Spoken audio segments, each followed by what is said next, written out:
7 বছরের শিশু রামিসা পাশের ফ্ল্যাটে নিয়ে প্রথমে ধর্ষণ ও পরে নৃশংসভাবে হত্যা করা হয় তাকে।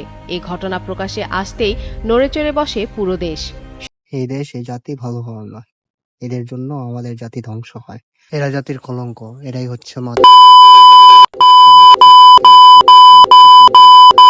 ওর ঘরে কি মা বোন নেই?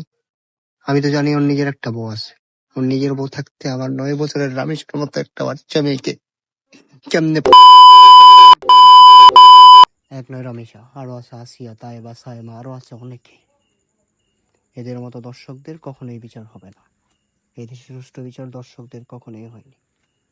তো আমি একটা কথাই বলি, জনে জনে খবর দে, দর্শকদের খবর থেকে যেখানেই পাবেন দর্শক, হবে না তার কোনো বিচার, শুধু হবে মায়ের, হবে শুধু গণপিটানি।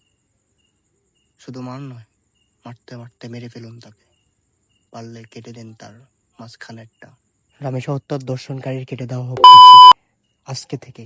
যেই দর্শন করতে যাবে, যেখানে দর্শন করতে যাবে না কেন, তার যেন মনে পড়ে রামেশ হত্যার দর্শনকারী কিভাবে কাটা হয়েছে। আই গেস মহামান্য আদালত এটাই করা উচিত। সো আজকের মতো বিদায় নিচ্ছি প্রিয়। না, কোনো এন্ট্রি আসতেছে না, সো বিদায় নিচ্ছি। আল্লাহ হাফিজ।